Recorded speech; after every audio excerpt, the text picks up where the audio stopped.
you're in a good place now. You are listening to Perspectives with Ashley Berges. Welcome back live to Live Your True Life Perspectives, and I'm your host, Ashley Berges. Oh, wow, we're live today, and things have been changing around the world as we know it. And, you know, a lot of things have been taking us by storm, and I know that many of us have been dealing with, obviously, the main situation at hand, but there's been all these other news stories, all these other things that have been coming out of the middle of nowhere. And it's always interesting because when we're dealing with certain things and we're going through it, well, what I consider, it's distractions. Some of it's very interesting, but a lot of it is distractions, the things that are distracting us from who we are and what we need to be doing. So on today's show, I'm going to be talking about the distractions, the numerous ones, actually. There's many of them. The responsibilities that we have throughout all of this, no matter what's happening, and our personal growth. Where do we go from here? Really? Where do we go from here? What's our next step, and what do we want to try to achieve, to work through, to do what we need to do, and to make changes in our life? Joining me later on in the hour, Dan Nelson. Dan is our resident historian, our genealogist, who brings up our historical background. And in today's conversation, we're going to be talking about, the change that's taken place in our society. I don't think that a lot of us are aware of how far women's rights have come. I don't think that many of us are aware that, you know, back in the day and how long back he's talking about, women were lucky to marry well, and that's kind of the best thing they could do. I mean, a lot of times most women were either taking care of the house, which is a very admirable thing, but it's all they were allowed to do, or maybe be a seamstress. Again, all they were allowed to do. And so I think it's interesting, historically speaking, how certain things have obviously changed within women's suffrage and women's rights. But on the flip side, you know, within some of his stories, we see that some people just get away with absolutely anything. And we see that that's the same as in today, right? And so it's very interesting, and we'll be talking about that later on as well. Joining me later on as well, Liz London. Liz is the creator of the Portal to the Divine, and she is a sound alchemist. And she's going to be helping us to de-stress and to allow ourselves to see some of the power we have just within the sound that we can create. And we're going to be doing some really cool stuff here in studio next week. She's going to be here in the studio, and she's promised me that she's going to give me some instrument to play. Okay, so we will see what happens. I'm sure she will. She's an amazing lady, and we're going to learn a lot about this stuff because, you know, sound is important, and many of us know how music is important and how sound is important, and many of us really connect with the music that we listen to, but we really don't know how important it really is and the value that it provides. So very powerful stuff. So, you know, today we're talking about, well, honestly, distractions, responsibilities, and personal growth. Where do we go from here? So, you know, the distractions have been numerous, and I'm not saying that some of them are not real, and I'm not saying that they didn't happen, okay? We're not going that far, but we are going to say that distractions are very real, and many of us have distractions in our own family.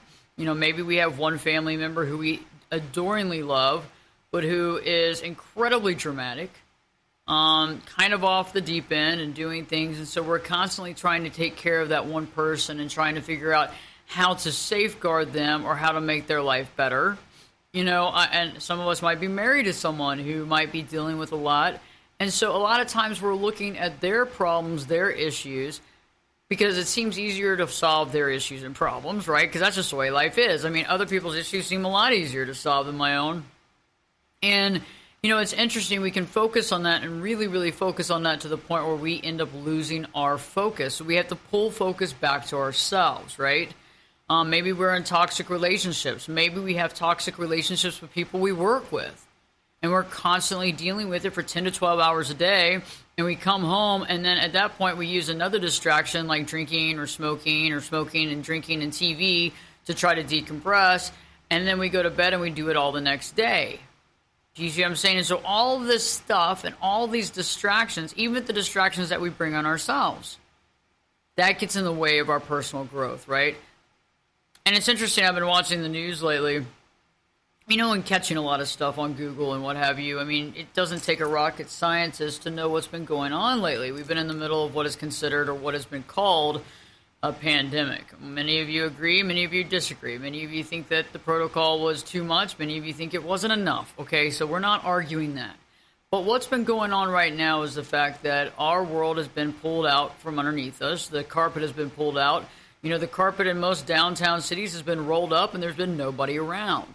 There's, 20-something million people out of work, and so we're dealing with an interesting cycle, not only in our world, but in our economy. And so there's a lot of things going on around that. And I know that many of you have been trying to get those loans and all kinds of things to help your business, just like me. And many of you, just like me, have not heard back anything.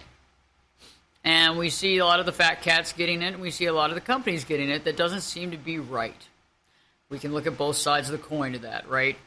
We can say that some people are employing a lot of employees, and so they need the money. Other people can say, well, why doesn't it go to small businesses? Because small businesses are the fabric of our society.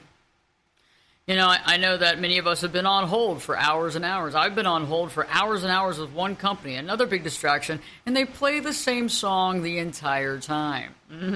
I got to hear Here Comes the Sun by the Beatles for about a combination of about 3 hours and 22 minutes. So it did keep me in a decent mood, but it did get a little irritating, right? And I still haven't heard back the information that I need.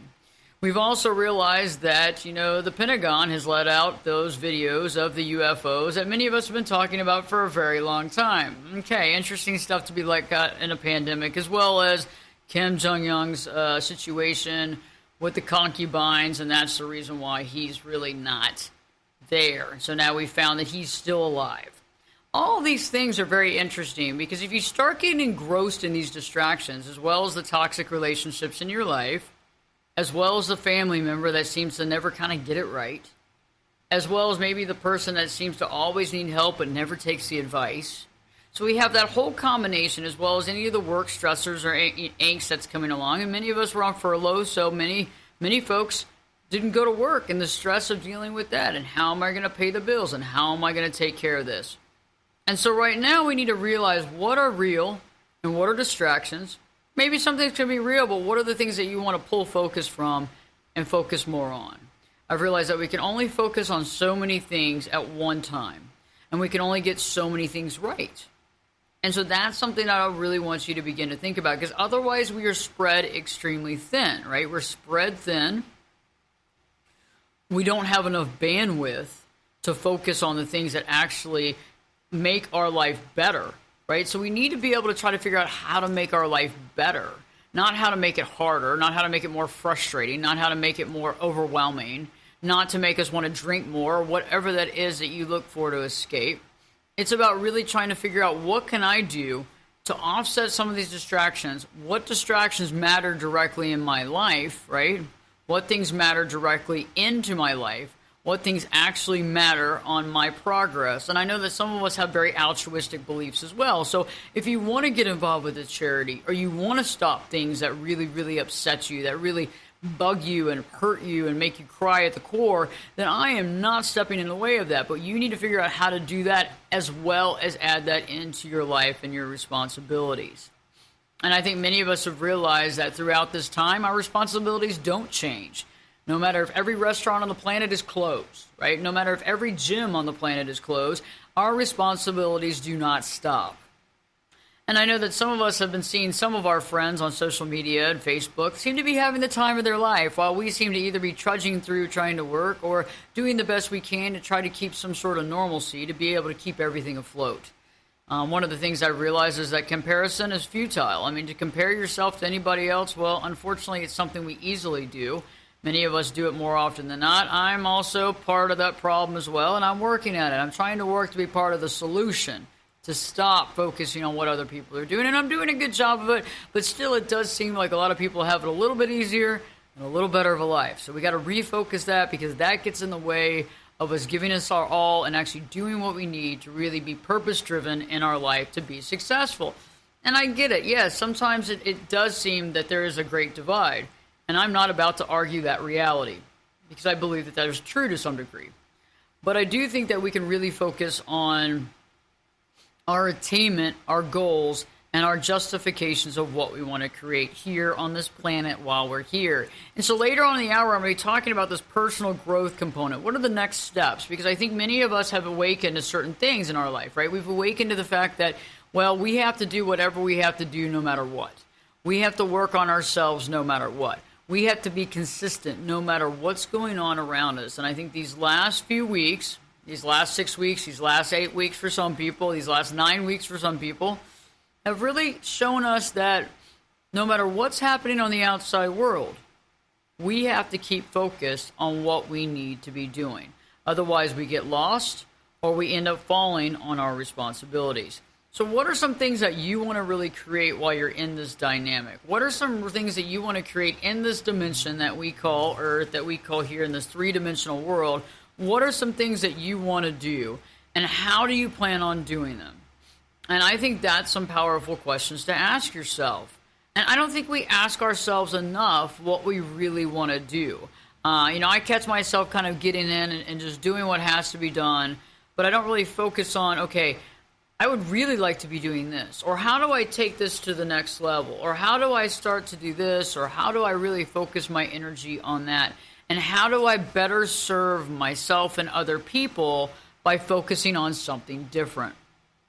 I think that many of us get into that same old mentality, and that's something that I want you to think about right now. I mean, how often do you catch yourself thinking the same things, doing the same things? It's almost as if you're in some sort of pattern, right, that needs to be fixed and needs to be worked on. So start looking at the cycle patterns that you have in your life. I mean, do you find that you go into certain patterns in relationships? What about in your career? Does it seem like you've been there before? And if so, and you're doing it again, it means that we haven't really learned what we need to learn, and we need to really stop going through the motions and say, why am I doing this again?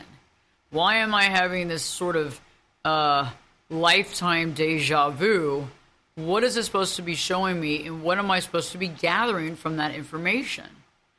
Information is key, and understanding yourself is key, and the only way you can really do it is by really seeing those patterns in your life that speak volumes, right? Normally, they're very difficult for us to see because they're so close. Very easy for others to see. The same is with other people's problems, right? And so our problems are usually what I like to consider a blind spot, right? It's that blind spot. It's the same as in your car. You got several blind spots. It's hard to see. Other people, when they're driving by, you can obviously see there's a car to your right side, and you might not be able to see it, right? It's the same as our issues in our life. What are the blind spots that you haven't dealt with? It's time to really do an inventory and evaluation. And if you want to think about the idea of the car, walking around the car, just like walking around your life, and really focusing on what are the things that I am not happy with? What are the things that seem to be undone all the time? What seems to be kind of, I don't know, I mean, like, I think a lot of us see things and we realize some things are just not right. What's not working, and what are some things that we can do to make some changes, to even out our playing field, to make things a little easier on ourselves, and to also understand ourselves. When I return, we'll be talking more about this, more about the distractions, the responsibilities, but better yet, the personal growth, and where do we go from here. So stay tuned. Live Your True Life Perspectives with your host, me, Ashley Berges, will be back in. I'll be back this time, 2 shakes.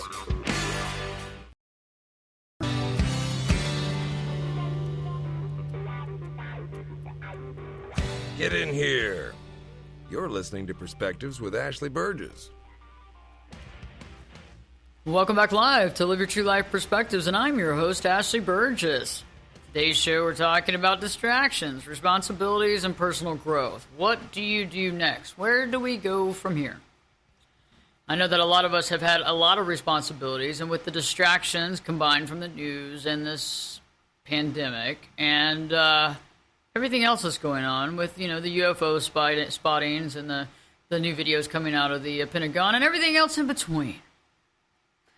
It's always interesting, not to mention social media. I'm sure that many of you are on social media and you're watching people's posts and the comments and the drama, and not to mention your own relationship issues and the problems at home and maybe the toxic relationships or the challenging boss or whoever it might be that you're dealing with as well. So we have all that combined, and then we have the responsibilities of taking care of family members, working, responsibilities, paying the rent, paying the mortgage, doing all that stuff, and trying to take care of ourselves and trying to get a workout in and trying to do this and trying to do that. And it can be overwhelming. And it's like, where does that personal growth part come in? When you're exhausted, when does that come in? And I've realized that there has to be time made for it. There's no specific time for personal growth. There's no time that says, hey guys, you got an extra couple of hours here. It's time for some personal growth. No, it's not like that. It's about trying to figure out what can we do? What can we do to make ourselves better than we were yesterday? And what can I begin to work on right now? And I think that one of the things is looking at how we make personal judgments on ourselves, because I think that many of us are judging ourselves very harsh, very difficult. We put a lot on our plate. We are our toughest critic, constantly putting ourselves down. We're not good enough. But I think there's also an equilibrium between that and building yourself up. I think that we can't just sit on our laurels and find like everything we do is just perfect. That's just not the case. And if we want to grow and we want to expand and we want to do better, we have to push the boundaries. We have to push those things that we've created, that box that we've created in our life, and we have to see how we actually have boxed ourselves in. You know, how have we boxed ourselves in the life that we're in? Because I know that we all have to some degree. We've put limitations on what we learn. We put limitations on our value. We put limitations on how we see ourselves. How we see ourselves is so powerful. How do we see our life? How do we see ourselves? And how do we see our life? And I think that we have to really look at that to understand the dynamic of how we see what happens to us. I think that many of us come from the perspective of others have it better and we are, you know, and their life seems to be so easy, while other people think that they have it better. But it's interesting how you look at that perspective of, you know, how do I feel about my life and my intentions and my value? And I think it's based on the fact of, do I feel like I am valuable? Do I feel like I have value? Am I able to use that value? Am I able to capitalize on my personality, my life, the direction of my life? Am I able to really capitalize on that and use it properly? And, you know, it's interesting. I think that some of us get weighed down by the state of the earth and the state of the planet. And I know that many of you out there listening to this show are very empathic. And you don't have to be an X-Man to be an empath, but it is also an amazing ability that a lot of people don't see the power from. And I'm going to be doing a series on being an empath and what that means. Because if you are, things that happen around you, you take very personally. You feel very, very emotional about, and you try to help people, and you see overwhelmed on this planet because there's so many things that we figure is going wrong that we don't know where to begin. And so that's something that I want to talk about here in the last segment too. Don't miss. We got Dan Nelson. Dan's going to be here as well as Liz London. We're going to be talking here in just a moment with them here in this next segment. And I want to help everybody. There's some things you can do right now to get some of those distractions out of the way and really focus on you to better your life today.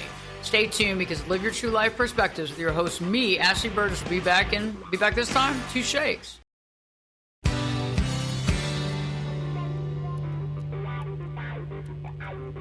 Turn it up and jump in the deep end on Perspectives. Now, here's Ashley.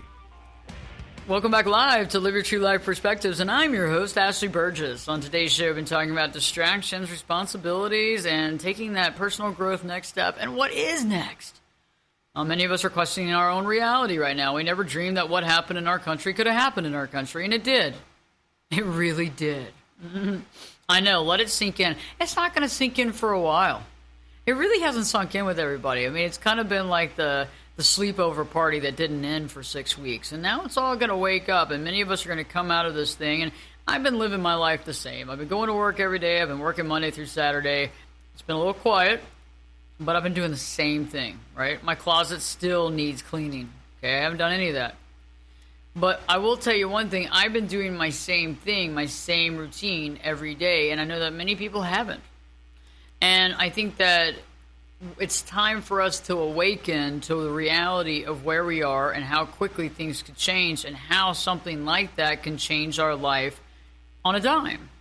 And how we need to really realize the distractions in our life, eliminate the ones that don't help us, eliminate the ones that aren't going to lead to our purpose or calling, because if there is something that you really want to change, if there is something that you think is appalling in our country or in our world, do something about it. Don't just sit there and think about it. Don't just sit there and do something about it. But if you really do care about something like that, then, research it and dedicate your time to it. But if you're not going to do something, the distractions just mound up and take us off target, right? So here, I want to talk about those next steps. And first off, I want y'all to think about that. Are you personally judging yourself? Are you personally judging yourself right now? Have you started realizing how much you judge yourself? I mean, I think that the more time you spend on your own, the more you realize you really put yourself down a lot. You can be your worst critic. Are you? And how tough are you on yourself? Better yet, how tough are you on the people around you? Okay? Are you a perfectionist? And we know what perfectionism is, right? That's learned from childhood. That's learned from childhood because we don't feel like we're good enough. And we were told that we weren't good enough at some point in our life, right? Either mom or dad or grandma or grandpa, showed us. And they didn't some people probably did mean to, but most did not mean to. But it taught us that we had to be perfect in order to get respect and love, right? And so we became to be more perfect. We tried to be better than we were. And then we fall into that slippery slope cycle. And that becomes a problem, right? And then we can't seem to do anything right, can't finish things. And then we get to that point where we become this perfectionist, but then we become a perfectionist in every level of our life, putting ourselves down and being our worst critic. Okay, right now I want us to take a little break. I want us to think about sound. I want us to think about the power of sound. I want us to think about what we can learn from that, because we have a tendency of not realizing just what humming or what focusing on our own sound in our own mind and creating it, the value that it can provide. I know that many of us understand the value of music, but what about this? Liz London is the creator of the Portal to the Divine. She's also a resident sound alchemist. I mean, how many people have a sound alchemist on their show, okay? She's going to be live in studio next week as well. We're going to be playing some instruments. She's going to bring me one. And so let's get into the groove of how we can start healing ourselves and calming ourselves through sound. Liz, great to have you in studio today. How are you doing? I'm good. Greetings, everyone. Thanks for joining us today. Last week, we introduced you to a humming exercise, so let's review. Now, one of the greatest things about humming as a self-created sound healing vibration is that it can be nearly inaudible, at least to other people. So you can be humming away, creating powerful resonance for yourself and perhaps triggering beneficial chemical reactions, and no one will know. Humming is something everyone can do and does do. Humming is a sound where you usually make a low, steady drone sound like that of a bee. Try it now. So today we're going to introduce you to a new exercise called conscious humming. So what is conscious humming? Conscious humming is when the sound is generated while humming is actually directed inward to a specific place inside your body that may need assistance or healing. Since humming is the most inwardly directed of all sounds, as noted, many believe it is the most powerful for creating an internal massage of your body. The more we work with consciously humming, the more we're able to control the resonance of the hum so that it can vibrate in the places where it is projected. In order to begin to consciously hum, let's first find a comfortable place to sit where you can make a sound and not be disturbed. In addition, particularly with these exercises, it is a good idea to close your eyes, which seems to enhance your ability to experience the resonance of the hum and the power of your self-created sounds. It is important because many times it is necessary to focus your attention on the sounds you are creating in order to feel them. Now let's begin our new conscious humming exercises. Now listen closely. I would like you to gently block one of your ears with a finger from each hand. Your left hand will be blocking your left ear and your right hand your right ear. While this additional humming exercise may seem simple, it can have profound results. By shutting out external noises, you will be amplifying your own sound, enhancing your experience of humming. And we want our hum to be as powerful and as resonant as possible. So now let's take some slow, deep, diaphragmatic breaths through your nose, making sure your mouth is closed. Now let's begin humming for one complete inhale and hum, exhale.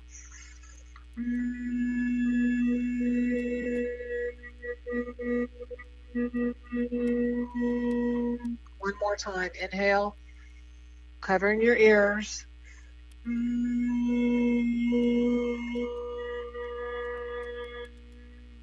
Can you feel the difference between the first time we did and these? Now let's do the exercise again, and this time when we're humming, we'll direct the sound to some part of our body that may need assistance. Okay, hands over the ears, breathe in, hum, out, hum. Okay. Directing the sound wherever you want.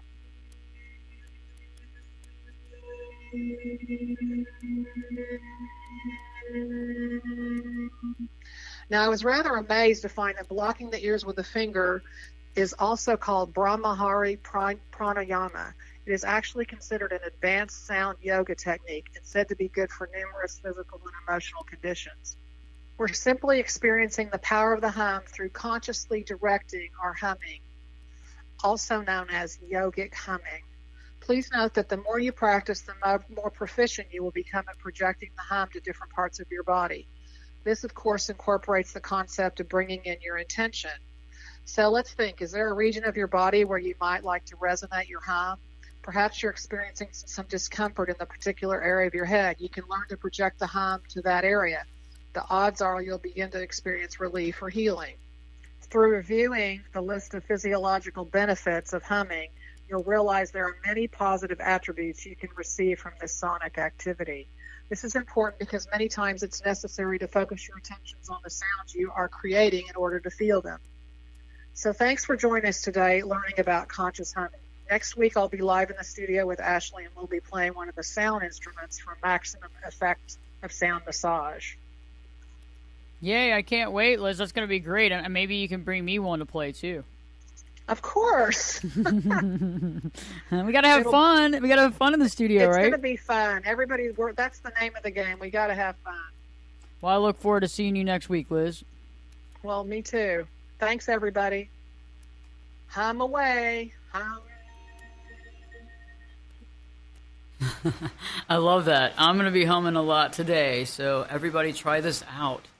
It's a stress reliever. It's something that will change your life forever. And she's going to be in the studio next week live. And I'm going to be playing an instrument as well, so I'll be joining in. Next, Dan Nelson is our resident historian. And the neatest thing about Dan's stories, and we've kind of had like this connection of the story throughout the last week and understanding. I think this story and the main character in the story, this female, it's very interesting because we realize that women didn't have a lot of rights back then. We also realize that women didn't have a lot of ability to take themselves and to change their situation. We also realize that certain people had a lot of power, were able to do whatever they wanted to do, and that same thing doesn't seem to change now. And so this story is very interesting. It has obviously some change in it, but also it shows us how some things haven't changed and some things have changed a lot. Dan, great to have you on Live Your True Life Perspectives. How are you doing? Doing great. Beautiful weekend again here. It is beautiful, and I'm looking forward to the rest of your story because, women's rights have changed quite a bit, and it's interesting how we see her life, and then we also interesting to see how it actually progressed and changed, and she was actually to create a better life for herself. Yep, she absolutely took some, as you would say, in tying into this episode, she took some personal growth steps to change her situation. It was very difficult for women to change things back then. I mean, basically got married and the guy called the shots, and then you had, a family was generally created, and sort of like, you worked through that the rest of your life. There wasn't, other options to consider. Very powerful. So what happens this time to her, and what is the ending on this? All right. Well, basically, what you had is keep in mind that she was mistreated by her first husband, who was twice her age. So he abandoned her with her 3 kids. She took up with a neighbor next door who was 20 years older, and now she's a mother of 10, and she's looking to leave her provider. So she asked to be separated by the court from George Gardner, and he stopped troubling her, so she's over George. And the court, finding out they were never, ever properly married, got quite upset, fined both of them, and they passed a law to say, prevent that from happening again. Meanwhile, Herod became an avid Quaker convert. So she joined the Quaker movement, which was not particularly well accepted by the authorities back then. So in 1658, she stepped into the public view. And just to quote an observer here, Herod Gardner, mother of many children and an inhabitant in Newport, Rhode Island, being moved by the measure of God to carry her message towards Weymouth, took with her the youngest 2 children, one that fed upon her breast. A journey that, considering her condition, no one could have expected her to accomplish, but her faith was made strong through weakness, and according to the will of God, she finished her testimony at Weymouth in Boston Colony, where the people witnessed her words. Well, they were so excited that she did that the Puritan governor of Boston, John Endicott, who after cursing and threatening her, committed Herod and the girl that assisted her to the jailer, and they each received 10 stripes with the threefold cord of the covenant. That's basically a rope twisted into 3 parts, which gives it some biblical meaning. And it was said at the time that such a barbarous act, whipping a woman who had 2 babes, nursing them at the time, and after being whipped, she knelt and said, "The Lord forgive you, for you know not what you do."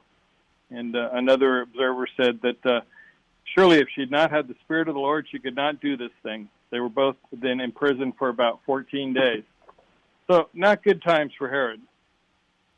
So we went from feeling sorry for poor Herod, who was forced to marry at age 12, abandoned by her husband, bore all these children, and now became a member of the Quaker faith, potentially to leave her less pious partner, George Gardner. And so in some ways, after what she's done here, she's sort of Saint Herod in our eyes. Well, it's not quite that simple, because after some 20 years as the partner of George Gardner, Herod appears in another petition presented by a lady named Margaret, and she was the wife of the Quaker John Porter, who was a well-to-do inhabitant of Portsmouth, Rhode Island. And in her petition, she says that John had apparently left her without means of support and depended upon her children. She asked the court to make sure her husband provides for her. And they checked it out, and they said, boy, this poor ancient matron, she's about to be abandoned by this guy, so he can't transfer any of his wealth to anyone else until he takes care of her. They did exempt one thing, which was a conveyance that Porter had made to the governor, and that was left out. That was said that was okay to do. So sort of like the bribe's still good. So in 1665, after he took care of Margaret, his property was released. And so you may be saying, so why is Dan talking about this Margaret Porter person? What's she got to do with Herod, who, meanwhile, we were considering for sainthood? Well, it turns out that Herod had been living under the pretense of being John Porter's house servant. In the fall of 1667, an indictment was made against Mr. Porter and Herod for that they are suspected to cohabitat and so to live in a way of incontinency, which is a scandalous way of living, basically saying it was illegitimate. So Porter was called into court. He was acquitted, and then eventually Herod was pulled into court, and she was acquitted as well. So apparently money talks. Very interesting. Yeah. So, yeah, it was.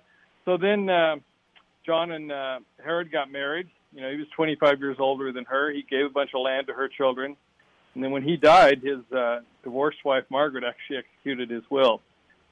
Meantime, George Gardner, at the age of 66, married a 40-year younger woman. And so now we know that it turns out dear Saint Herod was actually a homewrecker, and she was messing with my 10th great-grandma's marriage. So we don't know when Herod died, but she did leave several successful descendants, and one of them had some of her more scandalous DNA. So we'll talk about that in a couple of weeks and tell his story. I can't wait. I'm interested in that part of the story for sure, Dan. Yeah, there's definitely some scandalous DNA she handed down to one of her kids. So just as amazing of a story. Well, I can't wait. You always share us a wealth of knowledge, and I appreciate it, and I look forward to the next week and the following week and just hearing all these historical stories, Dan. Thank you so much. Thank you. Dan will be back next week, and then we'll continue that saga as well in the following week because this is interesting stuff. I mean, come on. Some things have changed and some things haven't changed at all. Stay tuned. Live your true life perspectives. With your host, me, Ashley Berges, will be back in 2 shakes.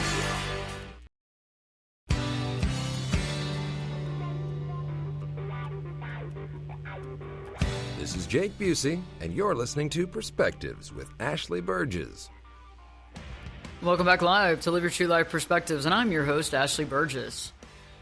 Good times. We've been talking about good times here. We're talking about personal growth. We've been talking about distractions. We've been talking about responsibilities. We've been talking about where do we go from here. Liz London, Dan Nelson joined us in the last segment live. You know, Liz is our sound alchemist. Dan is our resident historian. We talk about history, about how things really aren't really that different in certain ways, and some ways they are. With the sound alchemist, we're able to actually calm down and take a little break, because I know that many of you are a little overwhelmed with what's happening in our society today, what's going on, our responsibilities, and, well, we just need to center ourselves. So it's always an interesting time, right? It's always interesting. And so what I want to explain right now in the last segment is that time, I believe, is all relative, right? Time to me is really, it's quite cyclical. It's like in a circle. I really don't know time. I don't think it's linear like a lot of us think. So I really think everything's happening at the same time. We can talk about quantum physics. We can get into all this, but we don't really have time for that right now. But what I'm saying is that no matter what is happening around us, no matter the distraction that we have, no matter the whirlwind of news, no matter what they're telling us is so important that we need to fixate on right now, we need to focus on what we need to do for us. And I'm not talking about narcissistically or sociopathically, right? I'm talking about we have to focus on what we must do to understand ourselves, to identify ourselves, and to understand our value. Okay, and this is really, really important. It's not about what we have, and it's not about the car, it's not about the job title. We've seen a lot of people lose their jobs in the last few weeks. We've seen a lot of people, well, a lot of things have changed.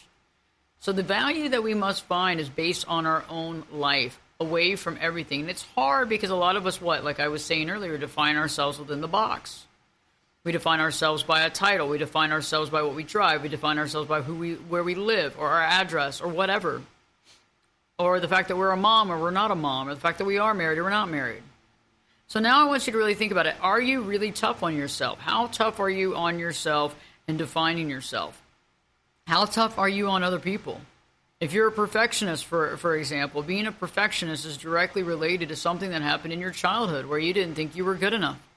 There was somebody told you, or something happened where you felt really, really bad about yourself, and from then on out, you couldn't do anything unless it was perfect, right?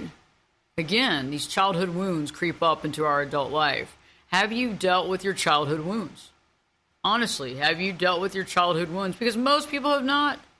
They haven't. They won't. They're going to sweep them under the rug forever, and they're never going to deal with it because they don't want to see they don't want to find out what they're going to see.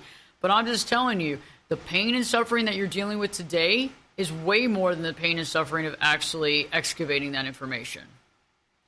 It's like when something bad happens, or you feel bad about something, or you feel guilt about it. When you play it on in your head over and over again, and you never speak it out loud, it seems really big, right? It's like, oh gosh, I'm a horrible person, right? But is that true? What about just speaking it out loud? How does it feel? I mean, that's the reason why certain religions have where you just talk to somebody, you tell them all your problems. That's why therapy works, right? Where somebody listens to you, and if you have a good therapist or a good life coach or somebody you can work with, you're able to go through that and unpack that. Some people are still dealing with their childhood wounds, and we got to get right with that, because if we can get right with that, we can begin to understand.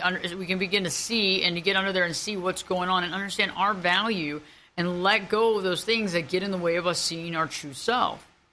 Because what happens is we take all those things and we put it all together in this box, but it doesn't give us room to grow. And so I want you to really think about it. How have you created your own box? And your box is on everything. It's on identity.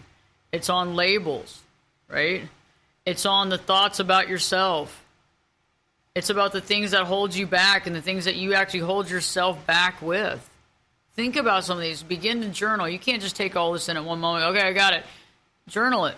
What are some things that you can do? What are some things that you can let go of to begin to see your true reality, the value, to see you being in the moment? And one of the things that I would like to prescribe to you right now is just to be in the moment and catch that mental broken record when you start hearing things and comments and triggers and all that stuff. Focus and refocus on the moment. And as you hear those things, write them down. Write them down so you can see what it is, so you can understand where it's coming from. And then we can begin to figure out the triggers of where that came from. Remember, an emotion doesn't just show up without a thought. And that's what I want you to I want to leave you with. You can't feel bad, you can't feel depressed, you can't want to cry without some sort of thought that predicated that started that, right? It's not just out of the blue. Emotions don't rule you, okay? Let's get it together. Let's go forward, and let's go from here. I look forward to next week. We have a great show for you coming up next week. I'll be live again. Check out the YouTube channel. Go to Ashley Berges. New videos every single week. And live your true life perspectives with your host, me, Ashley Berges. We'll be back in. I'll be back this time. 3 shakes.